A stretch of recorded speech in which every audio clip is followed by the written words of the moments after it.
在印度国内一团乱麻的时候，美国来访印了。不过，美国国务卿布林肯一下飞机就给莫迪来了个下马威，在印度的人权问题上充当教师爷的角色。当然，即使美国对印度多加干涉，但莫迪似乎还是铁心要上美国的战车。近日，据媒体报道，美国国务卿布林肯访问印度。据悉，这也是布林肯作为美国国务卿首次出访印度。印度目前也是不怎么太平，除了一直都有的内乱，还有疫情的困扰。因为印度政府的错误决策，导致病毒在印度进行羊骨式的变种，搞出了个超级毒性的德尔塔，还祸害到了中国以及周边国家。然而，布林肯到了印度，先不是谈如何帮助印度度过这次内忧外患的局面，而是先在民主人权上指责印度，表示美国对印度的人权状况表示担忧，要来做印度的教师爷。自拜登新政府上台以来，美国一直就在对印度国内的事情指指点点。今年3月，美国国防部长出访印度的时候，就当面训斥了印度内阁的官员，指责印度政府对待印度少数人群没分寸，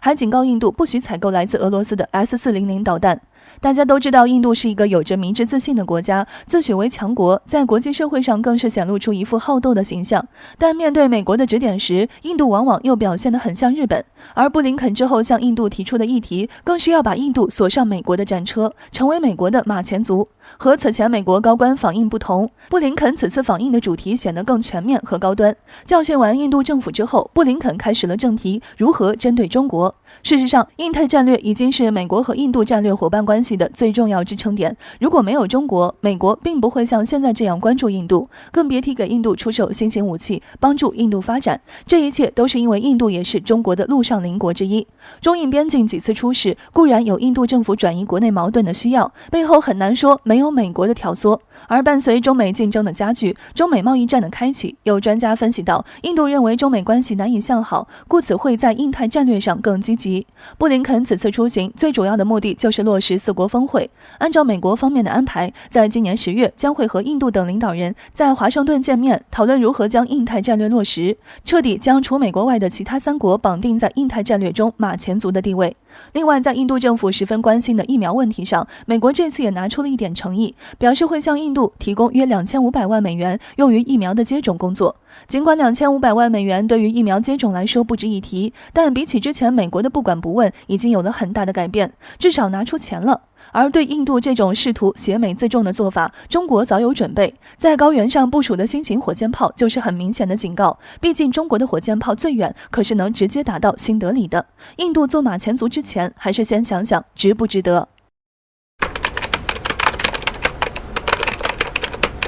近日，美国军事观察杂志网站就刊登了一篇文章，而文章中就透露，美国正在继续扩大隐形轰炸机 B-21的生产规模，预计会超过半个世纪以来所有西方国家中的任意一款轰炸机。到时候，美国空军会订购200架，其他的还会寻求出口，而印度和日本等国家就是潜在顾客。这番话可谓是信息量极大，你知道为啥这么说吗？轰炸机是什么？想来大家也都清楚，载弹量极大，火力极强。所以美国这次扩大隐形轰炸机的规模是干什么？还打算出口，甚至出口的国家中，印度和日本还列在首位。很明显，美国这就是在针对中国，试图用轰炸机的武力来对中国进行军事威慑，以达到遏制中国的目的。需要注意的是，美媒还提到，作为西方世界最危险的战机 B-21在市场上拥有极高的吸引力。毕竟不仅使用和维护的成本低，甚至造价成本也要低很多，这也就导致了很多国家都能买得起。而盟友将可以借着这台战机对抗中国、俄罗斯、伊朗等国家，而日本和印度将会是最早的潜在顾客。很有意思的是，利用和同级别轰炸机更低成本的优势，不断的扩大生产，最后要么借着驻军部署到中国周边国家，要么借着出售军备部署轰炸机，达到和盟友更紧密的联合，以此来威慑中国。这样的招式是不是很眼熟？对，就是美国之前用的 F-35包围中国的策略，基本上都是一模一样的。早前美国观察家劳伦·汤普森说过，在战争的时候，五角大楼应该考虑让 B-21以及 B-52这样的军机携带核弹进行辅助，威慑对手。而空军全球打击和战略司令蒂莫西·雷将军也提到过，美国需要至少225架 B-21才有可能应对中俄威胁。记得当时军事专家杜文龙就说过，部署的数量算得很仔细，看来美国战略是认真的。而如今再看，果不其然，杜文龙的话应验了。美国甚至不仅打算自己部署这么多架，还打算出口给中国周边的国家。不过必须要说的是，美国打错算盘了，中国可不吃这一套。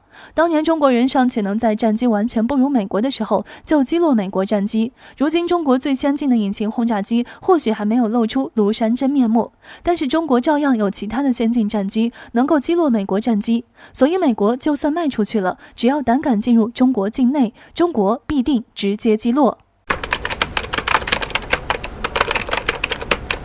一直以来，中东素有世界火药桶之称，除了中东国家内部之间的战乱外，还有中东国家同外部势力的矛盾冲突。其中一对重要的敌对关系就是美伊，双方断交多达40年，单单从这一事件跨度之久，就可以明白美伊之间的紧张程度。毫不夸张地说，局势紧张到一点意外事件就足以点燃战火。而日前这样的一个意外事件出现了，由以色列公司管理的莫瑟基号邮轮在安曼海岸遭遇袭击事件，共造成2名船员死亡，分别是英国籍和罗马尼亚籍。据事件初步调查显示，这艘邮轮很可能是遭遇了无人机的袭击。而尽管关于是谁发动的袭击还未有确凿的证据，但是以美国为首的国家纷纷将矛头对准伊朗。有人认为这次袭击是伊朗同以色列之间影子战争的延续，而英国政府更是愤怒地表示，此次袭击邮轮的武器是伊朗及其盟友经常使用的一种单向爆炸的自杀无人机。实际上，不管是不是伊朗做的，美国方面将矛头对准伊朗已经是既定的事实了。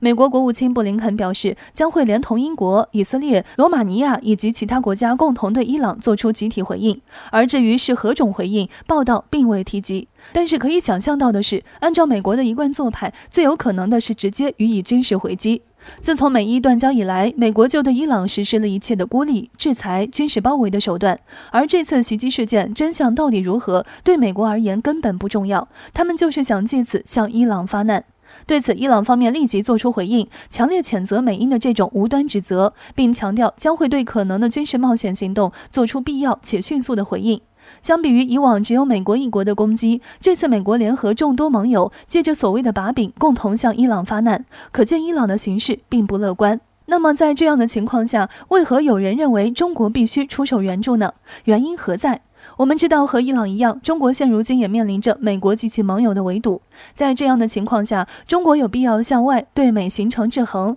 而伊朗就是我国对付美国的一张绝佳好牌。可以这么说，尽管美国渐渐地在中东进行战略收缩，但是只要伊朗在中东的战斗力不被削弱，那么美国将难以完全安心地抽身而出。简单来说，伊朗就是在中东制衡拖住美国的有力王牌，只要中国同伊朗形成合力，就能在一定程度上打碎美国的围堵战略。